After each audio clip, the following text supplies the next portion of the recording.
गीत हो कोनो आदमी कोनो मेहरारू को श्रृंगार के वर्णन कैले हो हाँ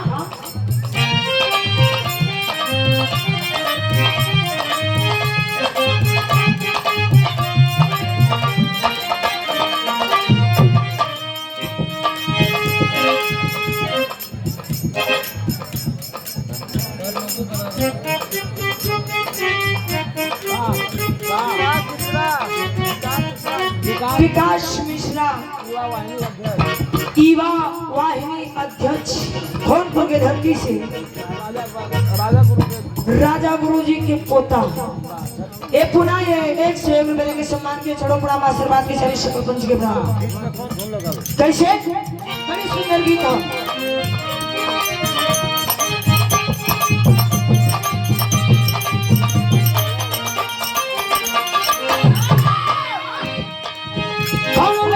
पहले हो ए सुधीर जी कोनो लड़का कोनो लड़की में श्रृंगार देख के कहले बाई आंख दबा के हो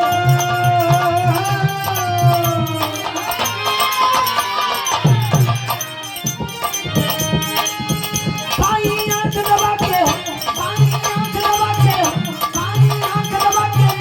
काढ़ू जान हो बंगाल वाली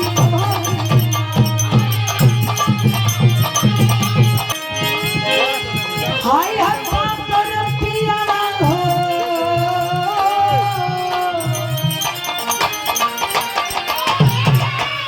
आय हर पाकर पिया आय हर पाकर पिया आय हर पाकर पिया हो मुझे कहां का पे कोना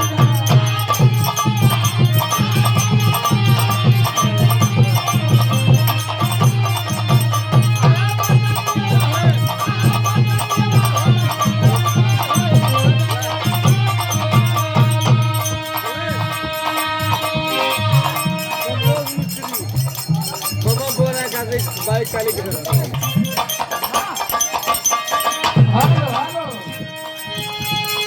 हाय है पातर पीवा हाय है पातर पीवा होले मुझे कहां गई नाले बड़ा रोस मिलेला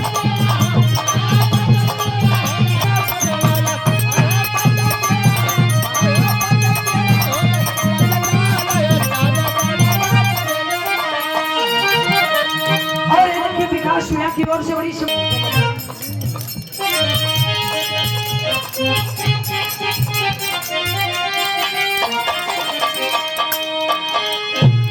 राम लखन सिया हो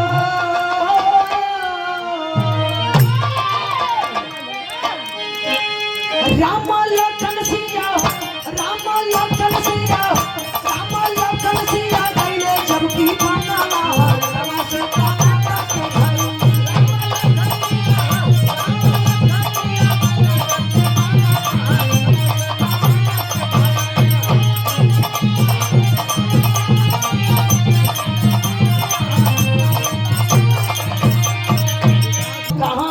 पहुंचे तो कहाँ किसकिंधा में पहुंचल हुआ और जब किसकिंधा में पहुंचल हुआ तो हनुमान और जामुन से मिताई करत हुआ कैसे मास्टर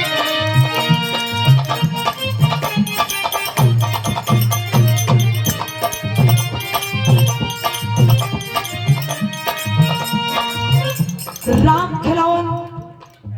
पुजारी गुरु जी का नाती अजय कपिल चौरा के धरती से प्रभु जी के मनवा में दुखावा समाई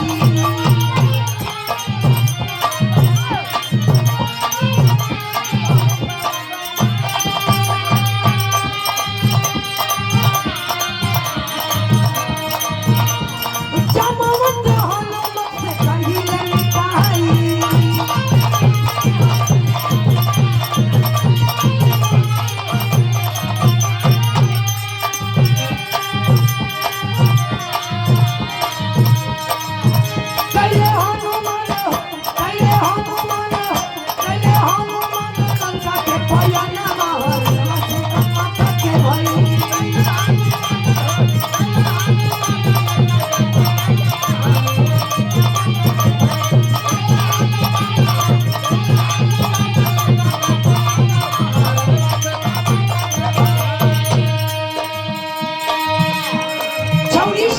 प्रभु जी का मन में तकलीफ हो।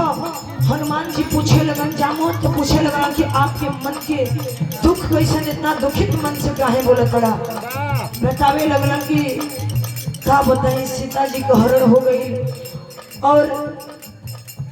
वो नहीं कि पता लगावत थी, आज तक वही पता ना लगल है। आए बाबू लेकिन हनुमान जी कलन, जामोद जी कलन कि हम पता लगावे बयान कैलन, लंका के तैयारी कैलन और जब लंका के तैयारी कैलन तो भाई का मास्टर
बाबूजी की ओर से देखिए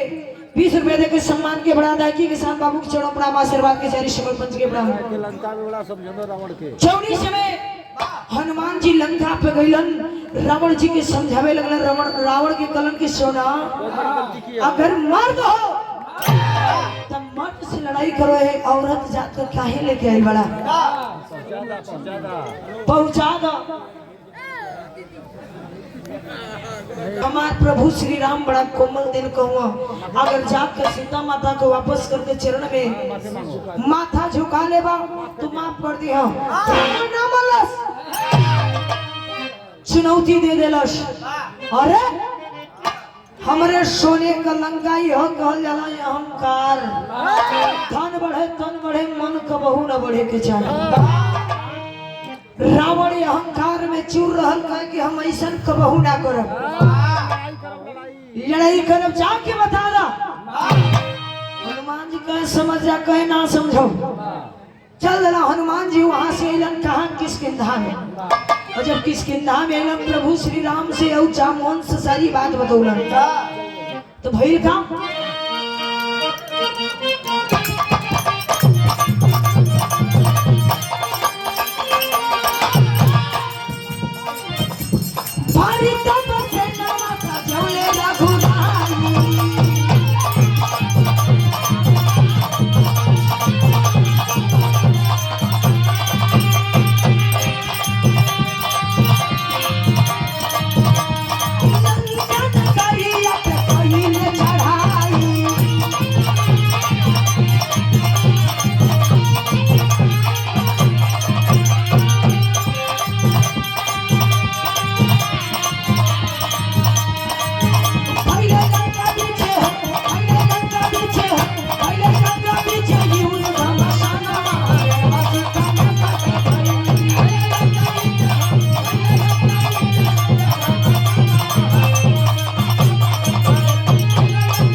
अपन बंदरी सेना सजा के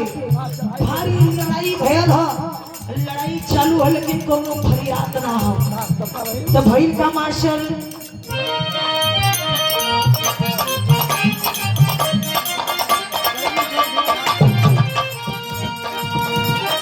कई दिन चल धुआं धार सब लड़ाई,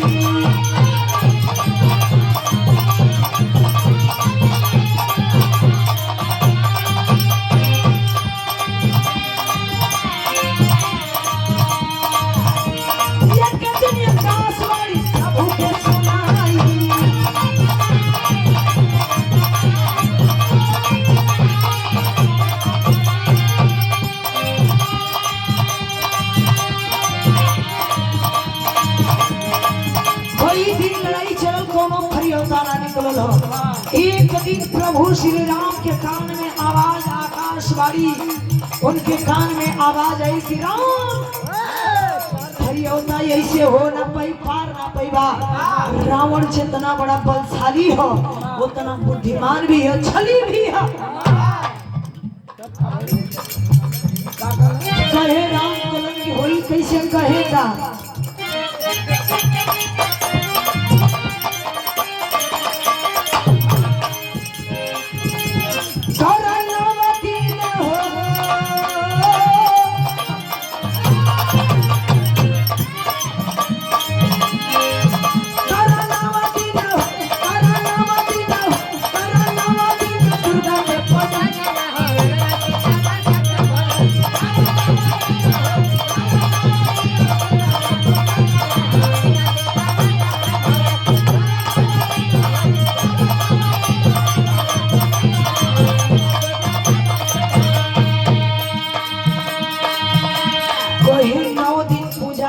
माई दुर्गा के वो नहीं जब प्रकट हुई है तो सारी बात बता दी है कि रावण के मारे के तरीका बता दी है।